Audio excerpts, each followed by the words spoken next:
Siapa sangka, negara dengan predikat raksasa teknologi Asia, kini justru gemetar menghadapi konsekuensi dari kebijakannya sendiri?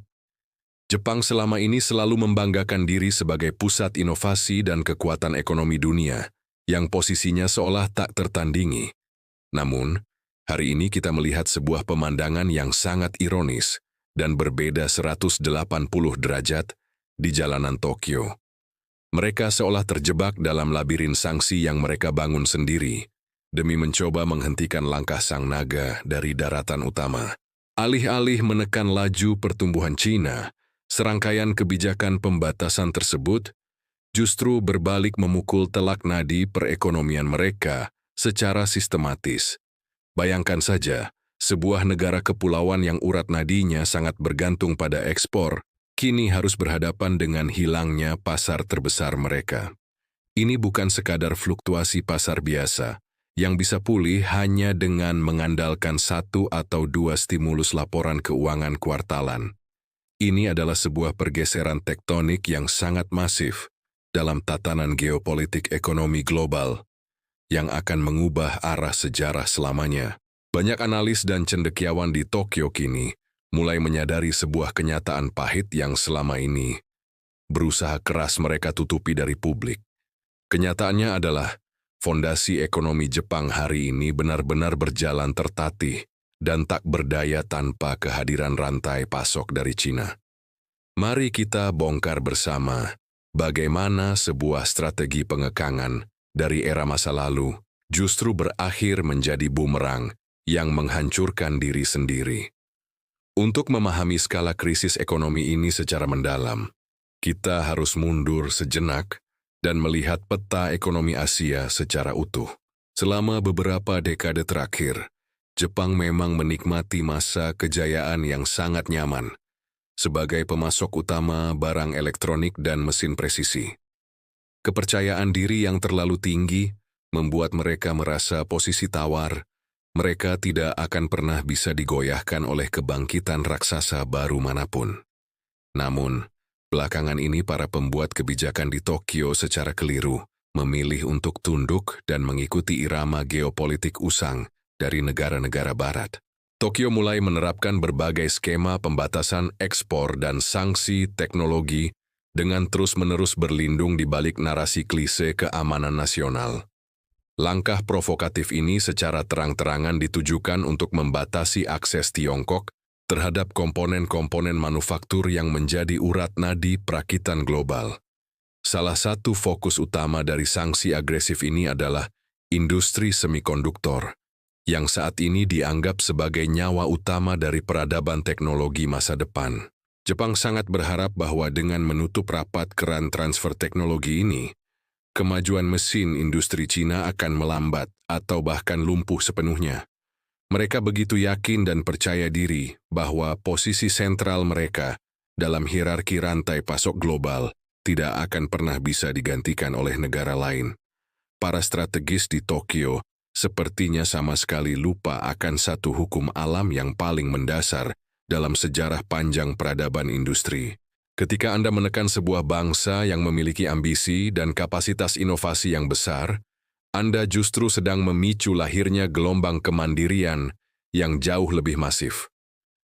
Dan persis itulah keajaiban besar yang saat ini sedang bergemuruh di seberang lautan, bekerja dalam senyap, namun memberikan hasil nyata yang mengguncang dunia.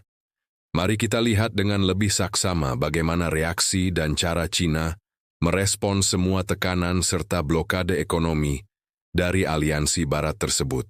Apakah masyarakat dan pemerintah Tiongkok lantas menjadi panik, menyerah, lalu memohon agar sanksi tersebut segera dicabut di atas meja perundingan?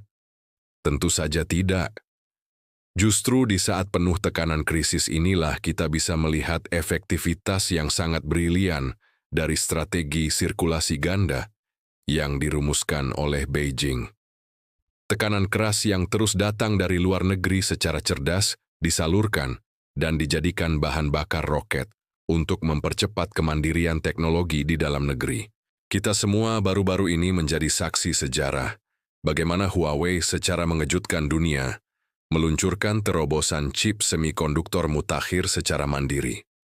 Inovasi mandiri yang cemerlang ini menjadi bukti tak terbantahkan bahwa pembatasan akses teknologi dari luar hanyalah sebuah kerikil kecil yang sangat mudah dilewati.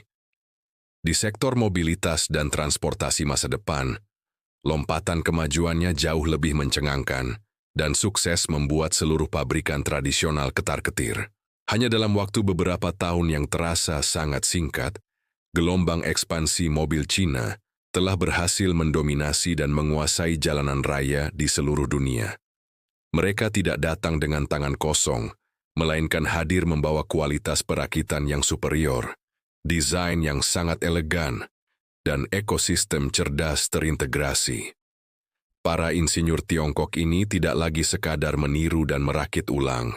Mereka kini telah mantap berada di posisi paling depan untuk menetapkan standar baru. Sementara para pabrikan Jepang masih terus berkutat bimbang dengan pengembangan mesin berbahan bakar hidrogen yang dinilai banyak pihak hanya jalan di tempat. Negeri tirai bambu justru melesat lari jauh meninggalkan para pesaingnya dengan terus memproduksi inovasi revolusioner di bidang teknologi penyimpanan energi. Fakta-fakta di lapangan ini adalah bukti empiris bahwa segala bentuk upaya keras untuk membendung laju kemajuan teknologi Cina adalah sebuah kesia-siaan belaka. Kini, roda nasib geopolitik telah berputar cepat dan tiba gilirannya bagi Cina untuk memberikan pelajaran nyata tentang cara kerja sistem ekonomi hari ini. Sikap-sikap politik dari para pejabat Jepang terkait wilayah kedaulatan langsung dijawab dengan langkah taktis di sektor perdagangan yang sangat terukur. Tiongkok tanpa ragu mulai melakukan diversifikasi massal guna menekan secara drastis tingkat ketergantungan mereka pada produk-produk impor dari negeri Sakura. Langkah balasan bermula dari pembatasan ketat atas impor makanan laut yang secara instan memukul telak kelangsungan hidup industri perikanan pesisir Jepang. Situasi diperparah dengan terjadinya penurunan tajam yang belum pernah terjadi sebelumnya atas jumlah kunjungan jutaan wisatawan Tiongkok ke negara tersebut. Padahal, semua orang tahu bahwa uang dari para turis Tiongkok inilah yang selama ini memompa kehidupan ke dalam urat nadi industri retail di Jepang. Derasnya aliran uang triliunan rupiah yang biasanya membanjiri dan menghidupkan ekonomi kawasan lokal setiap tahunnya kini tiba-tiba lenyap menguap begitu saja. Tanpa kehadiran para konsumen dengan daya beli tinggi dari seberang lautan ini, pusat perbelanjaan elit di Ginza dan surga elektronik Akihabara kini kehilangan nyawanya. Efek domino dari semua rentetan peristiwa pembalasan terukur ini benar-benar memberikan dampak yang sangat menghancurkan bagi pondasi perekonomian domestik Jepang. Ribuan perusahaan manufaktur presisi berskala menengah ke bawah yang tersebar di pelosok Jepang kini berdiri goyah di tepian jurang kebangkrutan tanpa pesanan Tiongkok. Para analis keuangan, pakar ekonomi senior, hingga barisan akademisi di Tokyo bahkan sudah mulai berani menyuarakan ketakutan mereka secara terbuka di media. Mereka secara terang-terangan harus menelan kepahitan untuk mengakui bahwa jika ekosistem perdagangan dengan Cina benar-benar diputus, Jepang dipastikan tidak akan mampu bertahan. Berdasarkan kalkulasi data perdagangan internasional yang real, Cina secara konsisten menyerap lebih dari 20% dari total keseluruhan ekspor Jepang. Kehilangan pangsa pasar raksasa bernilai ratusan miliar dolar ini sama tragisnya dengan mencabut pilar utama dari sebuah bangunan ekonomi yang sudah retak. Kebijakan sanksi ekonomi dan rentetan restriksi ekspor yang sedari awal dirancang dengan penuh kebanggaan, kini telah sepenuhnya berbalik arah menyerang tuannya. Seluruh strategi yang dianggap cerdik itu dengan sangat cepat berubah, wujud menjadi sebuah jebakan mematikan yang perlahan-lahan mencekik leher perekonomian mereka sendiri.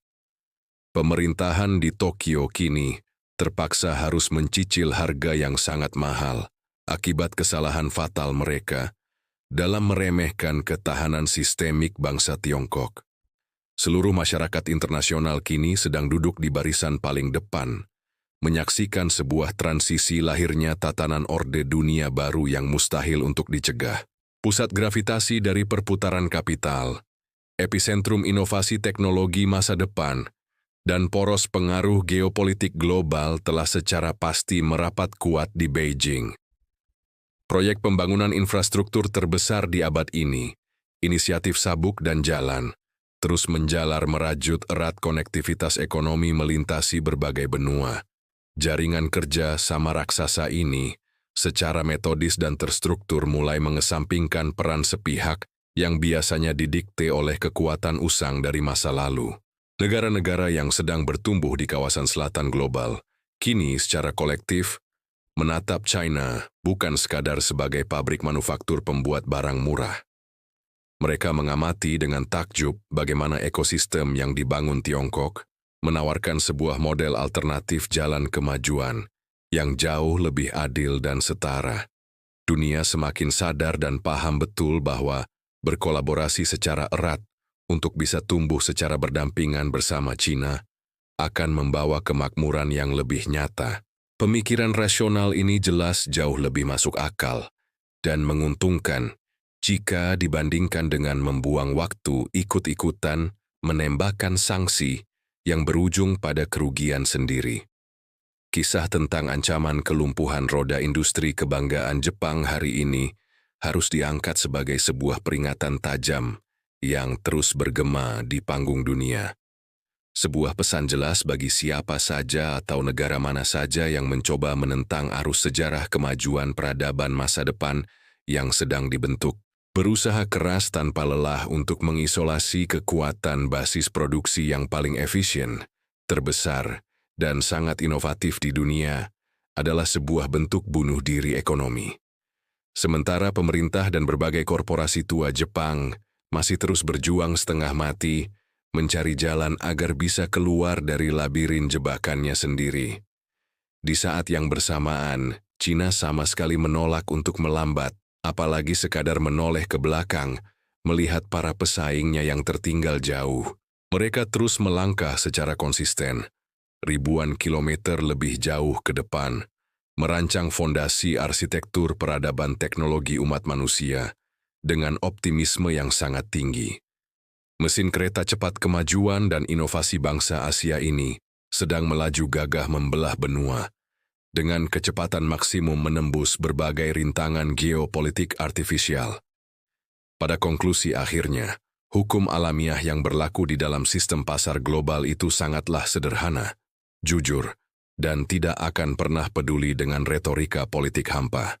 Masyarakat global saat ini hanya akan memberikan kepercayaan dan nilai tinggi kepada pihak mana yang memang memiliki kapasitas untuk memberikan solusi inovasi paling nyata.